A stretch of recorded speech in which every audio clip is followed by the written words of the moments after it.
Al leerlo de hermano mayor querido, le daba el corazón unos brincos que causaban delicia mortal, un placer doloroso que era la emoción más fuerte de su vida. Pues bueno, esto era el hecho, la realidad. ¿Qué falta hacía darle un nombre?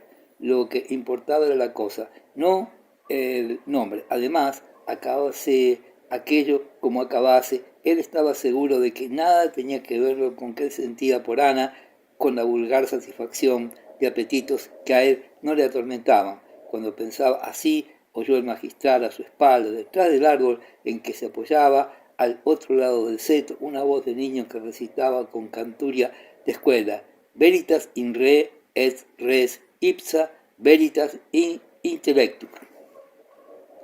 Era un seminarista de primer año de filosofía que repasaba la primera lección de la obra de texto, Balmes. El magistral se alejó sin ser visto, pensando entonces en los años en que él también aprendía que la verdad en la cosa es la cosa misma. Ahora le importaba muy poco la cosa misma y la innominada que le hacía olvidar el mundo entero, su ambición de clérigo, las trampas sórdidas de su madre de que él era ejecutor, las calumnias, las cábalas de los enemigos, los recuerdos vergonzosos, todo, todo menos aquel lazo de dos almas, aquella intimidad con Ana Sores. Cuántos años habían vivido cerca uno de otro sin conocerse, sin sospechar lo que les aguardaba el destino. Sí, el destino, pensaba el magistral, no quería decirse a sí mismo la providencia, nada de teología, nada de quebraderos de cabeza que habían hecho de su adolescencia y primera juventud un árbol estéril por donde solo pasaban fantasmas, apariciones de loco, figuras apocalípticas. Bastaba para siempre de todo aquello. Ni aquello ni lo que había seguido, la ceguera de los sentidos, la brutalidad de las pasiones bajas, subrepticiamente satisfechas hasta el hartazgo. Esto es vergonzoso, más que por nada por el secreto, por la hipocresía, por la sombra en que había ido envuelto, ahora sin aprensión, sin escrúpulos, sin tormentos de cerebro, la dicha presente, aquella que gozaba en una mañana de mayo cerca de junio, contento de vivir, amigo del campo de los pájaros, con deseos de beber rocío, de oler las rosas que formaban guirnaldas en las enramadas, de abrir los capullos turgentes y morder los estambres ocultos y encogidos en su cuna de pétalos. El magistral arrancó un botón de rosa con miedo de ser visto. Sintió placer de niño con el contacto fresco del rocío que cubría aquel huevecillo de rosal. Como no olía a nada más que a juventud y frescura, los sentidos no aplacaban sus deseos, que eran ansias de morder, de gozar con el gusto, de escuadriñar los misterios naturales debajo de aquellas capas de raso. El magistral, perdiéndose por senderos cubiertos por árboles, bajaba hacia Vetusta cantando entre dientes y tiraba al alto el capullo que volvía a caer en su mano, dejando en cada salto una hoja por el aire. Cuando el botón ya no tuvo más que las arrugas e informes de dentro, don Fermín se lo metió en la boca y mordió con apetito extraño, con una voluptuosidad refinada de que él no se daba cuenta. Llegó a la catedral, entró en el coro, el palomo barría. Don Fermín le habló con caricias en la voz, le debía muchos desagravios. Cuántos sofiones inútiles había sufrido el pobre perrero. Ahora le alegaba a la... alababa su celo, su amor a la catedral. El palomo, pasmado y agradecido, se deshacía en cumplidos y buenas palabras. De paz se acercó al facitol, hojeó los libros grandes de rezo y hasta solfió un poco en voz baja, leyendo la música señalada con notas cuadradas de 1 centímetro por lado. Todo estaba bien. Los órganos allá arriba extendían su lengüetería en rayas verticales y horizontales, deslumbrantes. Parecían dos soles cara a cara. Ángeles dorados tocaban el violín cerca de la bóveda, a la que trepaban los relieves platerescos de los órganos. Detrás del coro, en lo alto de las naves laterales, las ventanas y rosetones dejaban la luz deshaciéndola en rojo, azul, verde y amarillo. En un lado San Cristóbal sonreía con boca encarnada de una cuarta, partida por un plomo, al niño de la bola que mantenía un mundo verde sobre su mano amarilla. Enfrente vio al magistral el pesebre de Belén cuadriculado, también por rayas opacas. Jesús sonreía a la mula y al buey, en su cuna de heno color de naranja. Don Fermín miraba todo aquello como la primera vez en su vida. Hacía un fresco agradable en la iglesia y el olor de humedad mezclado con el de la cera le parecía fino, misteriosamente simbólico y a su modo voluptuoso. Aquella mañana cumplió en el coro como el mejor y sintió no ser el dromedario para lucirse. Gloucester, al verle tan alegre y decidor, amable con amigos y enemigos ocultos, se dijo: disimula, pues a disimulo no me debe ganar este simoníaco. Y se deshizo en amabilidad, cortesía y bromas lisonjeras. Bueno era él. ¿Ha visto usted?, decía al salir de la catedral don Custodio, qué satisfecho está el provisor. Y contestaba Gloucester al oído del beneficiado: es que ya no tiene vergüenza, se ha puesto el mundo por montera, debe de haber pasado algo gordo. ¿A qué crimen alude usted? Al de adulterio. Pff, yo creo que todavía están algo verdes, sin embargo, por él no quedará, y el crimen es el mismo. A los Gloucester les disgustaba figurarse al magistral vencedor de la regenta. Era caso de envidia, pero convenía suponérselo para cargar el delito a la cuenta de los muchos que atribuían al enemigo. Don Fermín a las 11 recordó que era día de conferencia en la santa obra del catecismo de las niñas. Él era el director de aquella institución docente y piadosa que celebraba sus sesiones en el crucero de la iglesia de Santa María Blanca. Sentía el humor más a propósito para el caso. Con mucho gusto se entró en aquel templo risueño, alegre, con sus adornos flamígeros de piedra blanca esponjosa. En medio del recinto se levantaba una plataforma de tabla de pino, de quita y pon. Sobre ella, a un lado, había 3 pilas de bancos en respaldo, y enfrente de ellos una mesa cubierta de damasco viejo manchado de cera, presidida por un sillón de pana roja y varios taburetes de igual paño.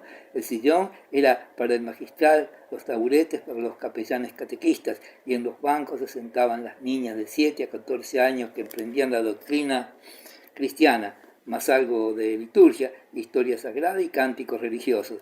Cuando de paz entró en el templo, un murmullo en los bancos de la plataforma, semejantes al rumor de una ráfaga que rueda sobre las copas de los árboles. Tomó el amado director agua bendito y después de santiguarse, subió radiante de alegría evangélica las gradas de la plataforma, se frotó las manos y a una niña de 8 años que encontró de pie al paso la sujetó suavemente y mientras él miraba a la bóveda y mordía el labio inferior, oprimía contra su cuerpo la cabeza rubia y entre los dedos de la mano estrujaba sin lastimarla una oreja rosada. Qué pájaro me había dicho a mí que doña Rufinita no quiere ser buena y enreda en la iglesia y descompone el coro cuando canta. Carcajada general. Las niñas ríen de todo corazón y el templo retumba desenvolviendo el eco de la alegría desde la bóveda blanca, llena de luz que penetra por ventanas anchas de cristales comunes. Todo lo que dice allí el magistral se ríe, es un chiste. Niños y clérigos están como en su casa. Los pocos fieles esparcidos por la iglesia son beatas que rezan con devoción. No se piensa en ellas. A veces son espectadores de aquella algazara algunos adolescentes y pollos con cascarón que tienen en los bancos de la plataforma sus amores. Los catequistas jóvenes todos no ven con buenos ojos a tales señoritos que vienen con propósitos profanos. El magistrado se sentó en el sillón de la presidencia. Prefería pasar por el tablado, haciendo eses, inclinando el cuerpo con ondulaciones de primera, acercándose de vez en cuando a los bancos llenos de alegría para soltar una mejilla con suave palmada o decir al oído de un angelito con faldas un secreto que excita la curiosidad de todas y origina siempre una broma de la que sabe preparar don Fermín, de modo que acaben en lección moral o religiosa. También los catequistas, alegres, graciosos, vivarachos, van y vienen, reprenden a las educandas con palabras de miel y sonrisas paternales, y se meten entre banco y banco mezclando lo negro de sus manteos redundantes con las faldas cortas de colores vivos y el blanco de nieve de las medias que ciñen las pantorrillas de mujer a las que el traje largo no dio todavía patente de tales. En la primera fila se mueven siempre inquietas sobre la dura tabla las niñas de 8 a 10 años, anafroditas las más, hombrunas, casi en gestos, líneas y contornos, algunas rodeadas de precoces turgencias, que sin disimulo deja ver su traje de inocentes. algo avergonzada, sin conciencia clara de ello, de su desarrollo temprano. Mirando estos capullos de mujer, don Fermín recordaba el botón rosa que acababa de mascar, del que un fragmento arrugado se le asomaba a los labios todavía. En las siguientes filas estaban las educandas de 12 y 13 primaveras, presumidas, entonadas, y detrás de estas las señoritas que frisaban con los 15, flor y nata de la hermosura vetustense, algunas de ellas, casi todas iniciadas en los misterios legendarios del amor de devaneo, muchas próximas a la transformación natural que revela el sexo, y 2 o 3 pequeñas, pálidas y recias mujeres ya disfrazadas de niña con ojos pensadores cargados de malicia disimulada. Cuando comenzaban las lecciones y los ensayos de coro, las niñas se levantaban, se repartían en secciones por el tablado, formaban círculos, los deshacían como bailarinas de óperas, y los catequistas, dirigiendo aquellos remolinos ordenados, aspiraban entre tanta juventud verde aromas espirituales de voluptuosidad, quintesenciada con cierta dentera moral que les encendía las mejillas y los ojos, y causaban a su naturaleza robusta efectos análogos a los del kirsch o del ajenjo.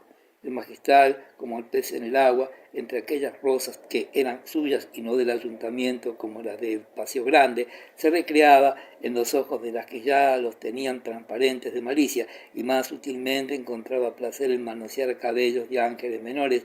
Llegó la hora de los discursos, después de los cánticos, en que la voz de algunas revelaba mejor que su cuerpo los misterios fisiológicos porque estaban pasando. Una joven de 15 años, 14 oficialmente, se adelantó y colocada cerca de la mesa recitó con desparpajo una filípica un tanto moderada por los eufemismos de la retórica jesuítica contra los materialistas modernos que negaban la inmortalidad del alma. Era rubia, de un blanco de jaspe, de facciones correctas, a excepción de la barba que apuntaba hacia arriba. Tenía el tono de mujer y debajo de la falda ajustada se dibujaban muslos poderosos, macizos, de curvas armoniosas, de seducción extraña. Tenía los ojos azules claros, el metal de la voz vibrante, poco agradable y erático en su monotonía expresaba bien el fanatismo casi inconsciente de un alma que preparaban para el convento. La rubia hermosa, con brazos de escultura griega, no entendía cabalmente lo que iba diciendo, pero adivinaba el sentido de su arenga y le daba el tono de intolerancia y de soberbia que le convenía. También ella parecía una estatua de la soberbia y de la intolerancia, una estatua hermosísima. Sus compañeras, las catequistas, el escaso público esparcido por la nave, la oían con asombro, sin pensar en lo que decía, sin obediencia ciega de mujer, sino en la belleza de su cuerpo y el tono imponente de su voz metálica.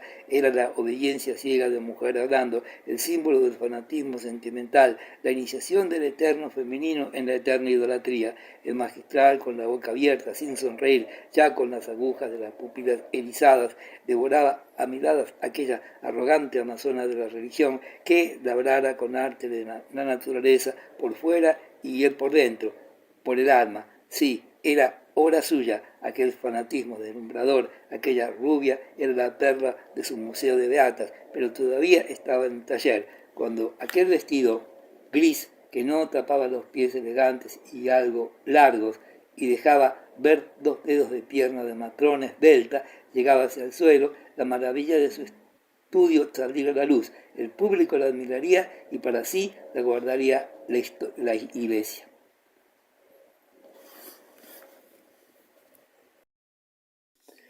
La historia sagrada estaba a cargo de una morena regordeta de facciones finas, de expresión dulce, tímida y nerviosa. Apretaba con el cuerpo del vestido tempranos frutos naturales, como si fueran una vergüenza. Y más que en su oración pensaban que los muchachos que miraban desde abajo podían ver las pantorrillas, que tapaba mal la falda. A pesar de los esfuerzos de la castidad instintiva, no pudo terminar la historia de los macabeos que tenía a su cargo. Se le puso un nudo en la garganta, le zumbaron los oídos y todo el lado derecho de la cabeza se quedó de repente frío y el cutis pálido.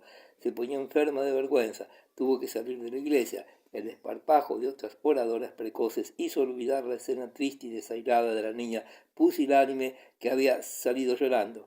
El magistral reanimó también el espíritu de la escuela con chascarrillos morales y apólogos joco-místicos.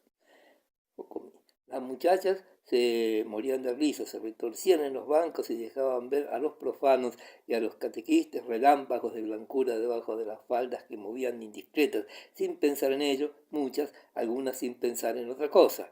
Cuando salió don Fermín de Santa María la Blanca, tenía la boca hecha agua, engomada. Aquellas sensaciones que le habían invadido por sorpresa le recordaban años que quedaban muy atrás. No le gustaba aquello, era poca formalidad. Diablos de chica, iba pensando eh,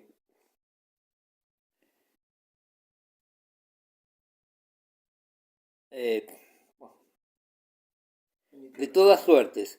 Lo que le pasaba probaba que aún era joven, que no era por necesidad disfrazada de idealismo, por lo que se juraba ser platónico, siempre platónico, o por lo menos definitivamente en sus relaciones con la fiel y querida amiga. Volvió su pensamiento a la regenta y aquel vago y picante anhelo con que saliera de la iglesia se convirtió en deseo fuerte y definido de ver a doña Ana, de agradecerle su carne y decírselo con la más eficaz elocuencia que pudiera. Tuvo bastante fortaleza para contener sus ansias y dejar para la tarde la visita. Su madre le habló como siempre de lo que se murmuraba y él encogió los hombros. Oía la voz dura y seca de doña Paula enunciando, por asustarle, el catecismo de su fortuna, la ruina de su honra, como si le hablase de los cataclismos geológicos del tiempo de Noé. Le parecía que era otro provisor, aquel de quien el público se quejaba. Ambición, simonía, soberbia, sordidez, escándalo. ¿Qué tenía él que ver con todo aquello? ¿Para qué perseguían a aquel pobre don Fermín si ya había muerto? Ahora el don Fermín era otro, otro que despreciaba a sus vecinos y ni siquiera se tomaba la molestia de quererlos mal. Él vivía para su pasión, que le ennoblecía, que le redimía. Si le apuraban, daría una campanada. El magistral gozaba encontrando dentro de sí semejante hombre, más fuerte que nunca, decidido a todo, enamorado de la vida, que tenía guardados para sus predilectos estos sentimientos intensos, abayazadores. La realidad adquiría para él nuevo sentido, era más realidad. Se acordaba de las dudas de los filósofos y los ensueños de los teólogos y le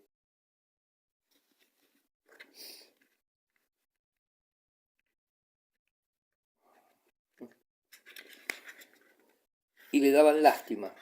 Los unos negando al mundo, los otros volatilizándolo, parecíanle desocupados, dignos de compasión. La filosofía era una manera de bostezar, la vida era lo que sentía él que estaba en el riñón de la actividad del sentimiento, una mujer deslumbrante, de hermosura por alma y cuerpo, que en una hora de confesión le había hecho ver nuevos mundos, le llamaba ahora su hermano mayor querido, se entregaba a él para ser guiada por las sendas y trochas del misticismo apasionado, poético.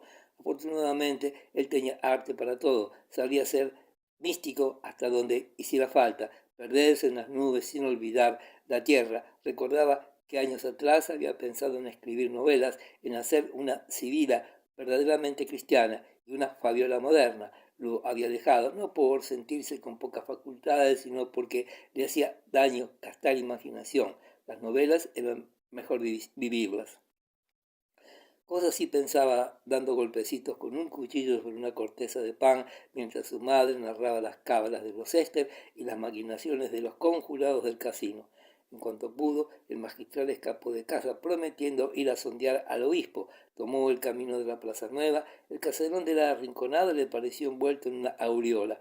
Lo recibieron Ana y don Víctor en el comedor. Ya era amigo de confianza. Durante las dos enfermedades de la regenta, el magistral había prestado muchos servicios a don Víctor y éste, aunque le era algo antipático, el magistral se lo había agradecido, pero ya empezaba a Quintanar, que siempre había sido regalista, a sospechar algo malo de la influencia del sacerdocio en su hogar, o sea, el imperio. El clero era absorbente, sobre todo don Fermín habría sido un poco jesuita, el catecismo, el Paraguay, Cabenán cónsules, aunque la cortesía, ley suprema, le obligaba al más fino trato, no menos que la gratitud.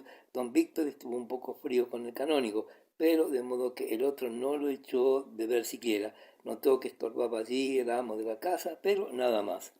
Ana, afectuosa, lánguida, todavía había estrechado la mano a su confesor. Sin darse cuenta, prolongó cuanto pudo el contacto. Don Víctor los dejó solos a eso de las 6. le esperaban en el gobierno civil para una junta de ganaderos. Se trataba de traer sementales del extranjero, pero don Víctor trataba principalmente de que le eligiesen segundo vicepresidente y reclamaba para Frígilis la primera secretaría. Frígilis había jurado renunciarla, pero no importaba. De todas suertes, la elección era una honra para ellos, aunque lo negase el sarraceno de Tomás. Quintanar contaba con el gobernador. Salió. La regenta sonrió a don Fermín y dijo: dirá usted que soy una loca, ¿para qué escribirle cuando podemos hablar todos los días? No pude menos, soy tan feliz y debo en tanta parte a usted mi felicidad. Quise contener aquel impulso y no pude. A veces me reprendo a mí misma porque pienso que robo a Dios muchos pensamientos para consagrarlos al hombre que se sirvió escoger para salvarme. El magistral se sentía como estrangulado por la emoción. La regenta hablaba ni más ni menos como él le había hecho hablar tantas veces en las novelas que se contaba a sí mismo al dormirse. No vaciló en referir todo lo que había pasado por él desde que leyera aquella carta. El mundo, sin una amistad como la suya, era un páramo inhabitable. Para las almas enamoradas del infinito, vivir en Vetusta, la vida ordinaria de los demás, era como encerrarse en un cuarto estrecho con un brasero. Era el suicidio por asfixia, pero abriendo aquella ventana que tenía vista al cielo, ya no había que temer. La regenta habló de Santa Teresa con entusiasmo de idólatra. El magistral aprobaba su admiración, pero con menos calor que empleaba al hablar de ellos, de su amistad y de la piedad centrada que veía ahora en Anita. Don Fermín tenía celos de la Santa de Ávila. Además, veía a su amiga demasiado inclinada a las especulaciones místicas, temía que cayera en el éxtasis, que tenía siempre complicaciones nerviosas, y era preciso evitar que pudiesen culparle a él de otra enfermedad probable. Si Ana seguía aquel camino peligroso, aconsejó la contemplación, aconsejó la actividad piadosa.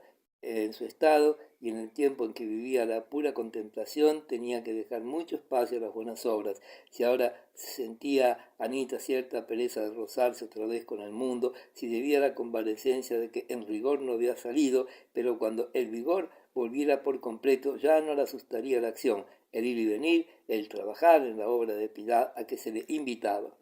Desde aquel día el magistral influyó cuanto pudo en aquel espíritu que dominaba por entonces para arrancarle de la contemplación y atraerle a la vida activa. Si remontaba demasiado, le olvidaría a él que al fin era un finito. Santa Teresa había dicho, y Ana recordaba a cada momento que tenía una luz de parecerle de poca estima todo lo que se acaba. Y como don Fermín había de acabarse, le espantaba la idea de que por eso Ana llegase a tenerle un poco.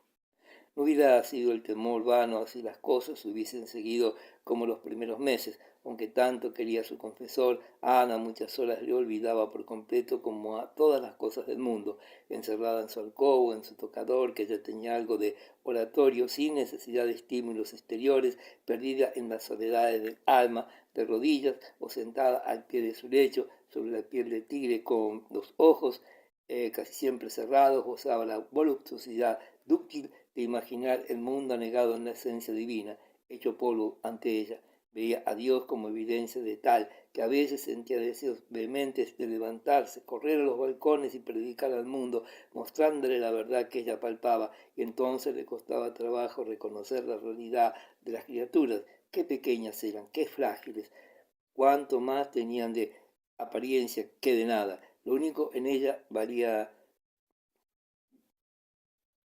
no era de ellas, era de Dios, era cosa prestada, dichas, dolores, palabras, nada más. ¿Cómo apreciarlos y distinguirlos si lo poco, lo nada, duraban? No daba tiempo a ello. Ana recordaba la vida de unos mosquitos muy pequeños que corrían todas las mañanas la orilla del río, volaban desde la ribera sobre las aguas y en medio de ellas morían y eran pasto de unos peces que contaban todos los días con aquel alimento, pues así era el vivir todas las criaturas, un rayo de sol que se usa para volver a la sombra que se vino, y estos pensamientos que antiguamente la atormentaba ahora le daban alegría, porque el vivir era el estar sin Dios, el morir renacer en él, pero renunciando a sí mismo. y como si sus entrañas entrasen en una fundición, Ana sentía chisporroteo dentro de sí, fuego líquido que la evaporaba, y llegaba a no sentir nada más que una idea pura, vaga, que aborrecía toda determinación, que se complacía en su simplicidad, prolongaba cuanto podía aquel estado, tenía horror al movimiento, a la variedad, a la vida. Entonces salía don Víctor a asomar la cabeza con su gorro de borla dorada por la puerta de escape que abrieron con cautela sin ruido. Anita no le oía y él, un poco asustado, con una emoción como creía que la tendría entrando en la alcoba de un muerto, se retiraba de puntillas con un respeto supersticioso. A dos cosas tenía terror: al magnetismo y al éxtasis. Ni electricidad ni misticismo. Una vez le había dado una bofetada a un chusco que le había tomado por la levita en el gabinete de física de la universidad para hacerle entrar en corriente eléctrica. Don Víctor había sentido la sacudida, pero acto continuo, ¡zas!, había santiguado al gracioso. El magnetismo en que creía, aunque estaba en mantillas, según él, esta ciencia le asustaba también. Le parecía emoción superior a sus fuerzas. Yo no necesito de eso para creer en la providencia. Me basta con una buena tronada para reconocer que hay un más allá y un juez supremo. A lo que no le convence un rayo, no le convence nada, pero respetaba la religiosidad exaltada de su esposa desde que veía que iba de veras. Llegaba de la calle, llamaba con una aldabonada suave, subía a la escalera procurando que sus botas no rechinasen como solían, preguntaba a Petra en voz baja con cierto misterio triste: ¿y la señora dónde está? Como si preguntara: ¿cómo va la enferma? Así andaba por todo el caserón como si se estuviera muriendo alguno, sin darse cuenta del porqué. Don Víctor se figuraba el misticismo de una mujer con una cefalgia muy aguda. Lo principal era no hacer ruido. Si el gato de Anselmo maullaba abajo en el patio, don Víctor se enfurecía, pero sin dar voces. Gritaba con timbre apagado y gutural: a ver ese gato, que se calle o que lo maten. Entraba en su despacho, volvía entonces a sus máquinas y colecciones. A veces tenía que clavar, cerrar o cepillar. Cómo no hacer ruido. Sobre todo el martillo atronaba la casa. Quintanar lo forró con ballesta negra como un catafalco y así clavaba. Los martillazos apagados tenían una resonancia mate, fúnebre, de mal agüero, que llenaba de melancolía a don Víctor. Los canarios jilgueros y tordos de su pajarera, que hacían demasiado ruido, fueron encerrados bajo llave para que no llegasen sus cánticos profanos al tocador oratorio de la regenta. Se acostumbró don Víctor de tal modo a hablar en voz baja que hasta en la huerta, paseándose con Frígilis, eran sus palabras un rumorcillo leve. Pero hombre, parece que hablas con sordina, decía Crespo, malhumorado. Quintanar le consultaba acerca del estado de Ana. ¿A ti qué te parece de esto? Allá ella, sus razones tendrá. Yo creo, Tomás, aquí para internos, que Anita se nos hace santa. Si Dios no lo remedia, a mí me asusta a veces. Si vieses qué ojos en cuanto se distrae, ello sería un honor para la familia, indudablemente, pero ofrece sus molestias. Sobre todo, yo no sirvo para esto. Me da miedo lo sobrenatural. ¿Tendrá apariciones? Frígilis se permitía la confianza de no contestar a las que estimaba sandeces de su amigo. También él pensaba en Anita. La veía muchas veces desde la huerta, en su gabinete, sentada, arrodillado de bruces al balcón mirando al cielo. Ella casi nunca reparaba en él. No era como antes, que le saludaba siempre. Aquello de Ana también era una enfermedad y grave, solo que él no sabía clasificarla. Era como si, tratándose de un árbol, empezara a echar flores y más flores, gastando en esto toda la savia, y se quedara delgado, delgado y cada vez más florido. Después se secaban las raíces, el tronco, las ramas y los ramos, y las flores, cada vez más hermosas, venían al suelo con la leña seca. Y en el suelo, si no había un milagro, se marchitaban, se pudrían, se hacían todo lodo como todo lo demás. Así era la enfermedad de Anita. En cuanto al contagio que debía de haberlo habido, él lo atribuía al magistral. Se acordaba del guante morado. Mucho tiempo lo había tenido olvidado, pero un día se le ocurrió preguntar a la regenta si las señoras usaban guantes de seda morada y ella se había reído. Era por consiguiente un guante de canónigo. Ripamilán no los usaba casi nunca. No quedaba más canónigo probable que el magistral, el único bastante listo para meter aquellas cosas en la cabeza de Ana. Del magistral era el guante, sin duda, y Petra andaba en el ajo. Era encubridora. ¿De qué? Esta es la cuestión. De nada malo debía de ser. Anita era virtuosa, pero la virtud era relativa como todo, y, sobre todo, Anita era de carne y hueso, y Frigilis no temía lo presente, sino lo futuro, lo que podía suceder. No veía una falta, sino un peligro. Algo había oído de lo que se murmuraba en Vetusta, aunque en su presencia no se atrevían las malas lenguas a poner en tela de juicio el honor de los Quintanar. Se le miraba como hermano de don Víctor. De todas maneras, él estaría alerta y seguía velando por los árboles de don Víctor y por su honor, tal vez en peligro. Pero tampoco había claro, estaba desorientada. La conducta de su ama le parecía propia de una loca. ¿A qué venía aquella santidad? ¿A quién engañaba? Ah, si no fuera porque ella quería tener contento al magistral, no serviría más tiempo a la hipócrita que la utilizaba como correo secreto y no le daba una mala propina, ni le decía palabra de sus trapicheos, ni le ponía una buena cara, a no ser que aquella de beata bucoricona con que engañaba a todos. Petra se encerraba en su cuarto, colgaba de un clavo en la cabecera de su cama de madera, tenía una cartera de viaje, sucia y vieja. Allí guardaba con llave sus ahorros, ciertas risas de mayor cuantía y algunos papeles que podían comprometerla. De allí sacaba el guante morado del magistral de que a nadie había hablado. Era una prueba, no sabía de qué, pero adivinaba que, sin saber ella cómo ni cuándo, aquella prenda podía llegar a valer mucho. ¿Y quién probaba aquel guante respecto a la santidad de la señora? Que era un hipócrita si no fuera por el magistral. Los Pegallana y sus amigos estaban asustados. El marqués creía en la santidad de Anita. La marquesa encogía los hombros. Temía por la cabeza de aquella chica. Visitación estaba volada, furiosa. Sus planes por tierra. Ana resistía. No era de tierra como ella. Obdulia, Fandiño, no envidiaba la santidad de su amiga, la regenta, sino el ruido que metía, lo mucho que se hablaba de ella por todo el pueblo. Jamás había hecho tanta sensación ella, la viudita, con el vestido más escandaloso, como Ana con su hábito y su beatería. Qué atrasado, pero qué atrasado estaba aquel miserable lugarón. Entre tanto, Ana recobraba el apetito, la salud volvía a borbotones, tenía sueños castos, tales se le antojaba, sin sujeto humano, como decía Ripamilán, pero dulces, suaves, sentía medio dormida a la hora de amanecer, sobre todo palpitaciones de las entrañas que eran agradable cosquilleo.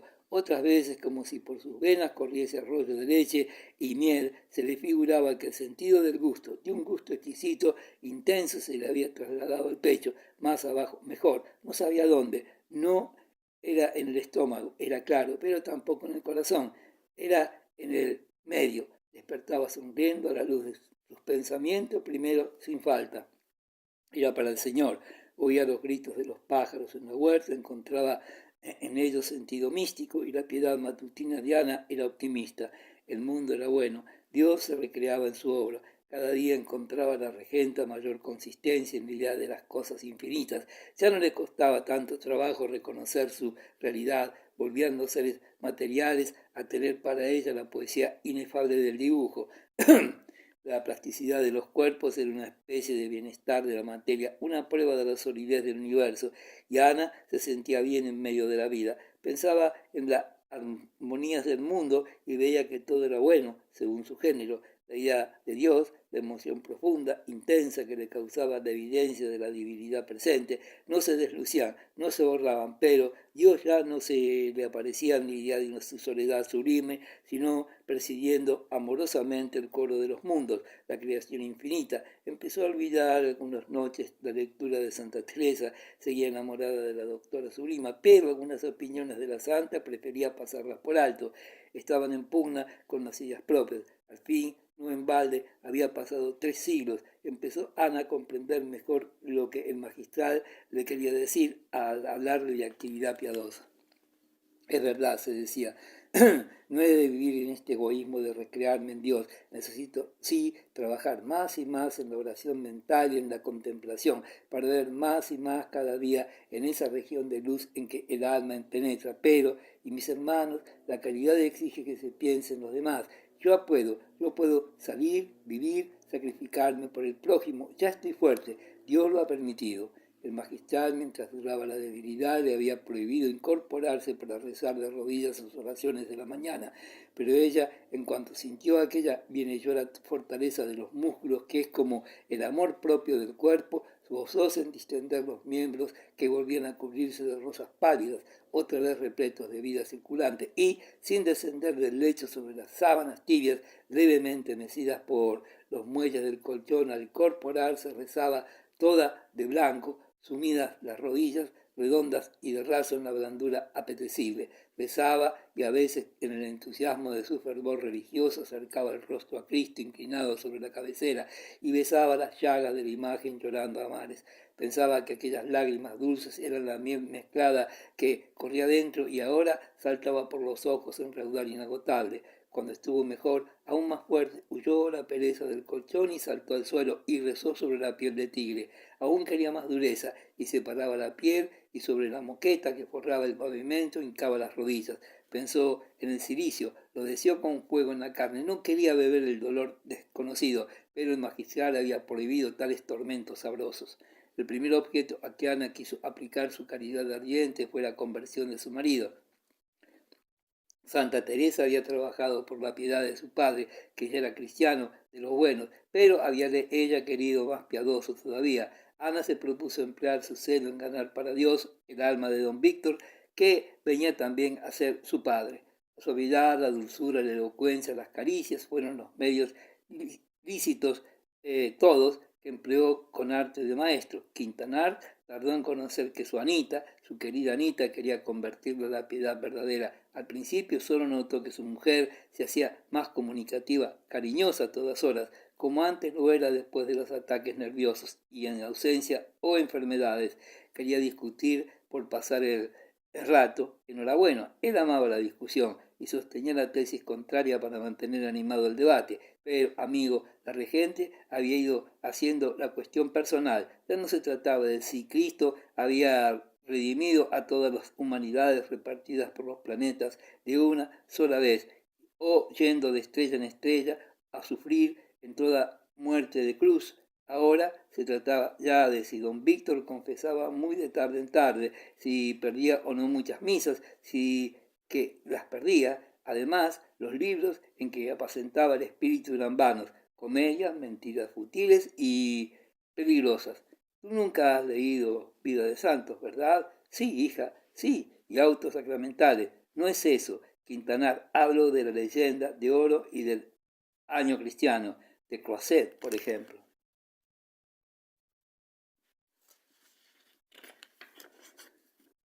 Sabes, hija mía, yo prefiero los libros de meditación, pues toma el Kempis, la imitación de Cristo, lee y medita, y se lo hizo leer. Y entre Kempis y la regenta, y el calor que empezaba a molestarle, y la prohibición de los baños, le quitaron el humor al digno magistrado. Ya no leía al dormirse a Calderón, sino a Job y al dichoso Kempis. Vaya, unas cosas que decía aquel de monche, de fraile, o lo que fuese. No, y lo que es razón tenía. Es claro, el mundo bien mirado era un montón de escorias. Él no podía quejarse. En su vida no había habido desengaños terribles, grandes contrariedades, aparte de la muy considerable de no haber sido cómico. Pero en tesis general el mundo estaba perdido y, además, esto de hacerse viejo, que le tocaba a él como a cada cual, era un gravísimo inconveniente. En la muerte no quería pensar porque eso lo ponía malo, y Dios no manda que enfermemos. La muerte, él tenía así, una vaga y disparatada esperanza de no morirse. La medicina progresa tanto y además se podía morir sin grandes dolores, por más que Frigil lo negaba. En fin, no quería pensar en la muerte. Poco a poco, Kempis fue tiznándole el alma de negro y don Víctor llegó a despreciar las cosas por efímeras. Una tarde en su parque contemplaba a Frígilis, que estaba a sus pies agachado plantando cebolletas de camelia embebido en su operación. Valiente filósofo era Frígilis. Don Víctor le miraba desde la altura de su pesimismo prestado y le despreciaba y compadecía plantar cebolletas. No prohibía a San Alfonso, Ligorio, plantar árboles en general y edificar casas que al cabo de los años 1000 se caen.